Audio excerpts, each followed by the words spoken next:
Okay, let's settle down for this afternoon. Good afternoon and welcome to this afternoon's speaker sessions. My name is Davidson. I am Head of Digital Marketing at Format, and we design and build careers websites that seamlessly integrate with your ATS. And that's a sales pitch. My name's DJ. I'm one of the account directors, and I work with our employers to really get the best out of their career site in terms of candidate attraction and actually ultimately convert them into great quality applicants. Warren. Do you need turning up? Can we hear you? Can we turn me up? Can you hear me? Lots of people saying no. Okay. Can we turn us up? That's better. Okay, so this afternoon we're going to talk about kind of two sides of your digital marketing strategy. Obviously from our point of view, we design and build websites, but it's equally as important to generate candidates, traffic and applications to your website. And then DJ is going to talk to us a little bit more later about how you convert that traffic and those candidates into applications. So let's start off with kind of the basics for a digital marketing strategy. So for us, there's kind of 5 key areas. Going left to right, you've got conversion rate optimization, something that we unashamedly rob from online retail. It's essentially all about generating more applications from the same level of traffic through better user experience, better design, better layout of different pages. So again, something that is very much built into our platform, but something that you can improve every single month. Recruitment SEO, why is SEO important for recruitment? Google quite often provides some of the best quality candidates, and we know that from some of our own research. Also, you'll all be aware that Google for Jobs went live July last year. So again, important that you're monitoring the performance of Google for Jobs, that your jobs are being indexed by Google, and that you're seeing that performance slowly but surely increase over time. Content marketing, not necessarily a new thing, but you'll all again have employer brand work. Really, we use content marketing to really tell those stories and show the real evidence of your employer brand coming to life, the day in the life, the user stories, that kind of stuff. Also, active and passive digital advertising. So again, I'm going to talk a little bit about this today, as I think that a lot of the recruitment industry spend far too much time and money on just the active advertising and not enough on the passive advertising. So again, we get asked every month about improving the quality of candidates. So quality of candidates, quality of applications, and tailoring that experience is really important to our customers. So we can improve the quality of those applications through effective digital advertising.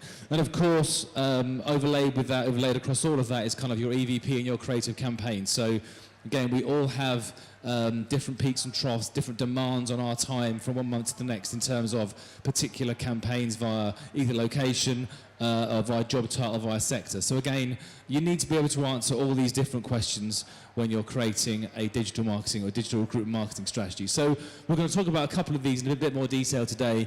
I guess the CRO piece and the user experience piece is something that historically a lot of companies do once every 6 months, maybe once a year. It's really something that you've got to be doing every single month.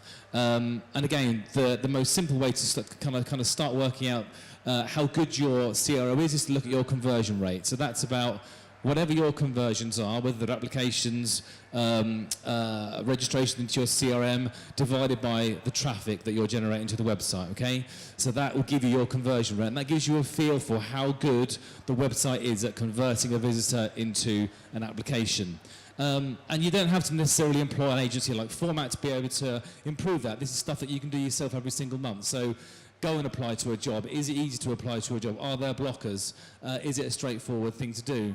A lot of you, we are hearing a lot about talent pipelining at the moment. So again, a lot of agents, a lot of employers not only have the ATS, but they have a CRM as well. So again, is it easy for candidates to get into your CRM if they're not actually ready to apply for a job? Can candidates easily get in touch with your resourcing team, your talent attraction team?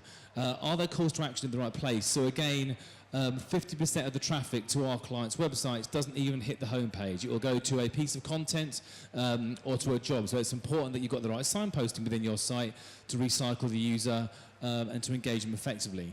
And things like what's the most popular piece of content. So again, it's using analytics to formulate and develop your content marketing plan over the next kind of 6 to 12 months.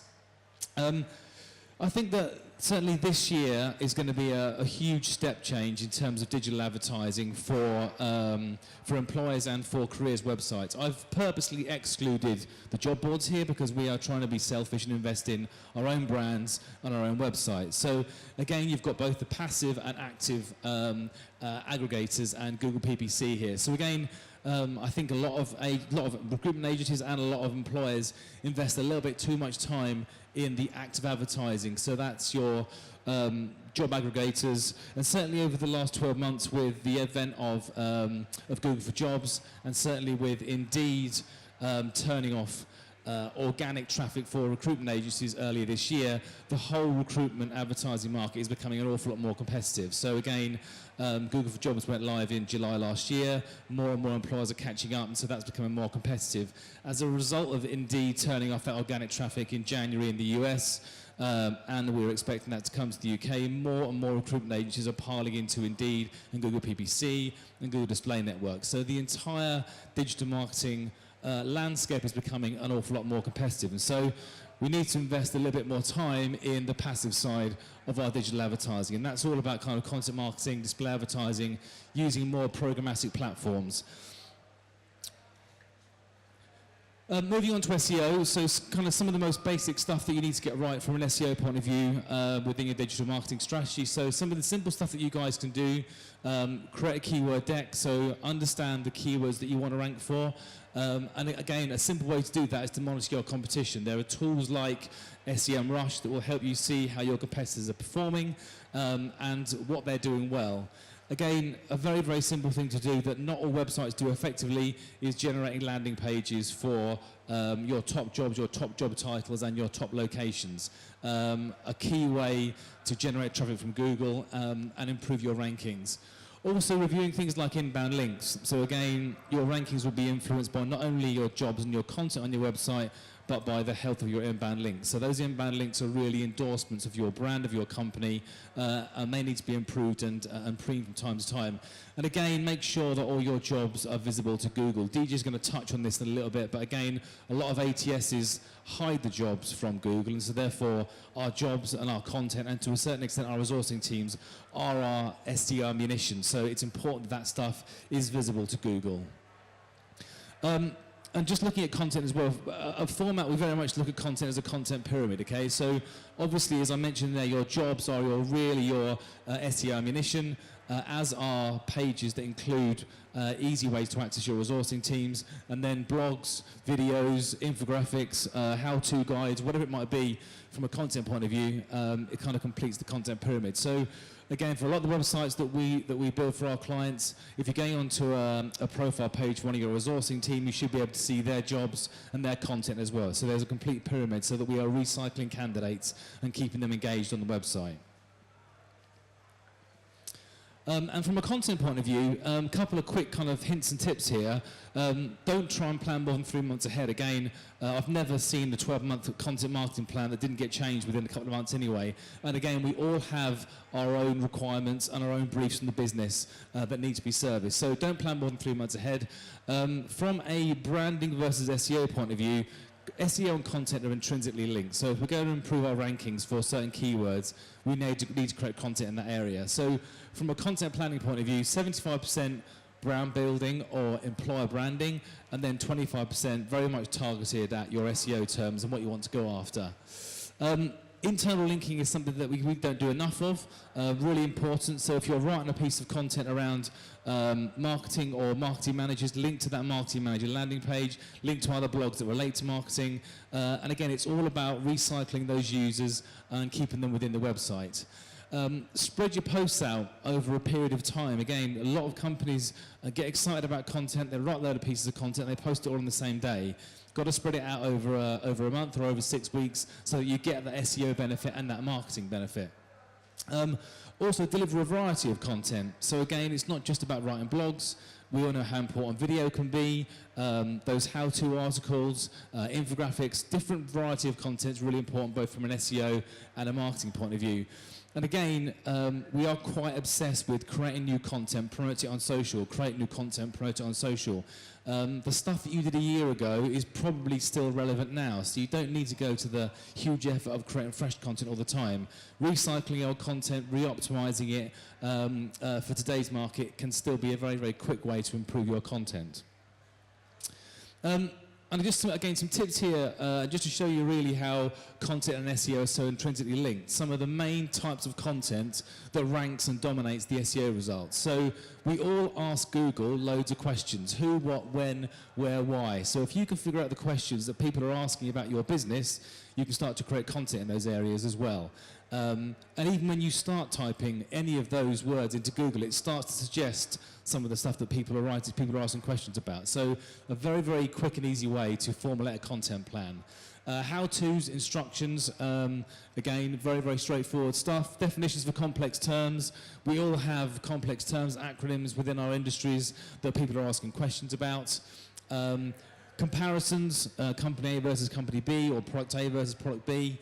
And then best list and frequently asked questions. Again, if you start typing best company to work for example, that's the sort of thing that Google will be suggesting answers for as well. So best list and frequently asked questions, again, stuff that you can easily talk about, easily plan from a content point of view. And what we're really going for here is trying to get these 0 results. So this is a piece of content that I wrote about Indeed turning off organic traffic in the US in January. And again, the question here was, when is Indeed organic traffic being turned off? So again, we put that into our answer and into our blog, and it starts to rank at the zero results point within Google. So again, it's something that you guys can do straight away, and there's quite a lot of intelligence within that Google search result as well. And you'll see these slides, are loads today, I should imagine, but why is all this stuff important? Why is it important to get your digital marketing right, and why is it important to get your website right? Well, as we know, UK unemployment rate has been on the slide really for the last 5 or 6 years. It's at its lowest point since the 1970s, and on top of that, vacancies have also been going in the opposite direction. So since 2011 up till, March this year, 850,000 vacancies currently advertised in the UK. So the market has never been more competitive, and it's never been more important to get some of this stuff correct. Thanks, Ron. So, why is this all important? So we've got the most competitive market that we've had in years, and we're driving all these people. We're spending a fortune on maybe job boards, we're spending a fortune maybe on Indeed, we're taking time to write content. I know lots of people are going to be talking about talent pipelining today. So we're all about trying to attract and engage with candidates. But if you're bringing them back to a career site, you need to make sure it actually works. And one of the biggest problems is, like, today's age, we always talk about the fact that couples sit at tables on their phones talking to each other. It gets to the point where my other half texts me in the other room to say, can we do this? I'm like, can't you just walk through and talk to me? And the reason I say this is because historically and typically your ATS does not talk with your career site. So you basically have beautifully designed career site here. You've invested a lot in your employer brand. You have your ATS here, and they car crash together. You go from a great user experience to basically Web 1, in terms of Taleo being probably the worst. And the reason I say it is basically, the problem with that is, what I mentioned, is Google can't see your jobs if they're in your ATS. Most of your applicant tracking systems are effectively, they're either making it difficult or they're actually hiding it in the worst case. And the reason for this, if you look at the top there, this is what you get to when you click on search jobs from the B&Q website. You end up on the Kingfisher Taleo platform.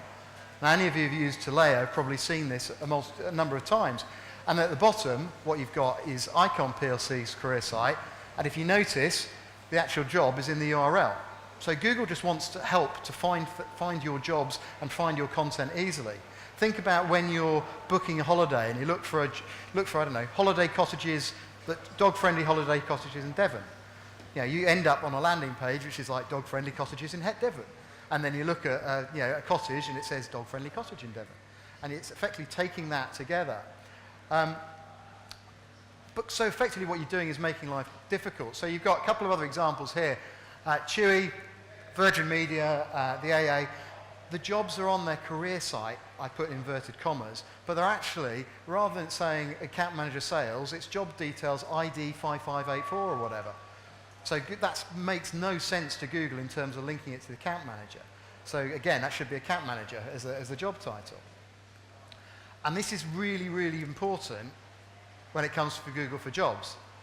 So Google for Jobs is growing quite quickly. It's seeing huge conversion rates. We're seeing the number of people who actually apply for the job that come from Google in the 40 to 50%.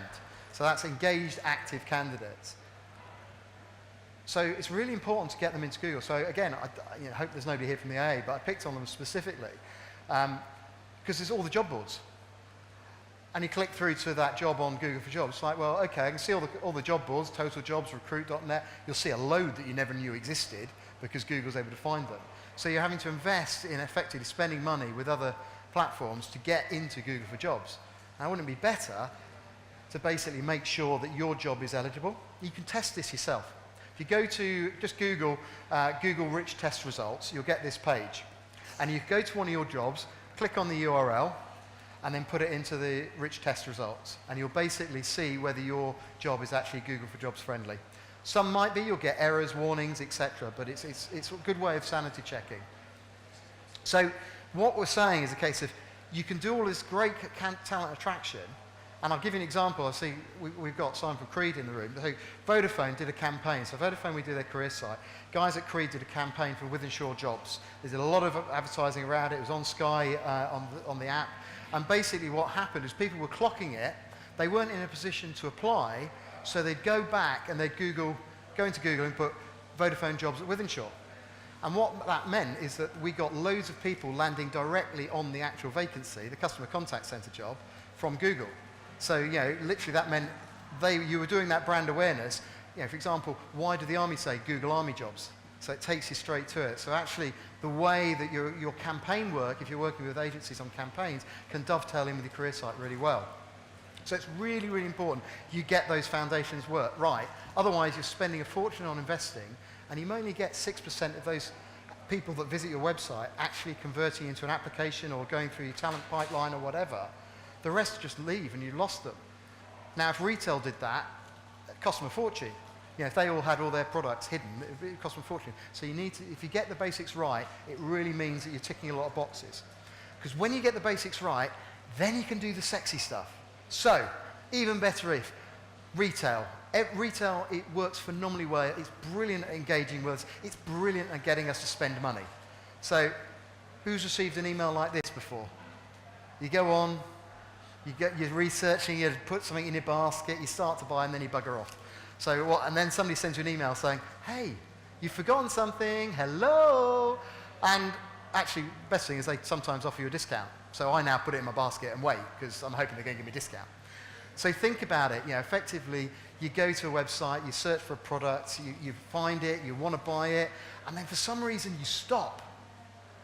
So that what happens is the website says, oi, you've forgotten, come back.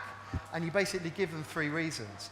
So imagine that in recruitment. You invest in a campaign, you're doing a campaign landing page. So this is an example of one, for Vodafone's big data. So it's all about driving people and engaging with them, pulling their stories together, linking through to relevant jobs. You're really investing in this campaign to make it work. And then what happens is they actually decide, they read through, and they click on the view all jobs in big data, and they find a particular job, think, great, this is for me, I'll apply. So they click apply, they go through, they're asked for their email address as the first stage, but then they think, I haven't got my CV on my phone, I haven't got it on my laptop, I haven't got it, I'm at work, whatever. So they disappear. And then what happens, a few hours down the line, they get an email saying, hi, you forgot. Here's 3 reasons why you should apply for this job. So you're using that retail to bring people back in. So effectively, you're taking that retail experience and applying it to recruitment and using the same things that we know work in retail. So don't fall at that final hurdle. How many people recognize this? This is Workday's standard apply. You click apply, log in to apply. This is Success Factors. Click in, log in to apply. Taleo, log in to apply. How many times in retail do you get to experience that? You don't. So that means that with that login to apply, between 50 and 80% of your people that are applying for jobs don't actually complete. They're lost. They go away. Now, if you, again, come back, if you were trying to sell something, that would be a real failure. So, you know, one of the quickest things is making it seamless. So if you notice on the right as you're looking at it, John Lewis. On the left, Vodafone. Look familiar? So there's no secret. It's about taking the things that work in retail and applying it to recruitment, because we shop for jobs. So what can you do? So yeah, you're not going to change your ATS. I'm not suggesting that.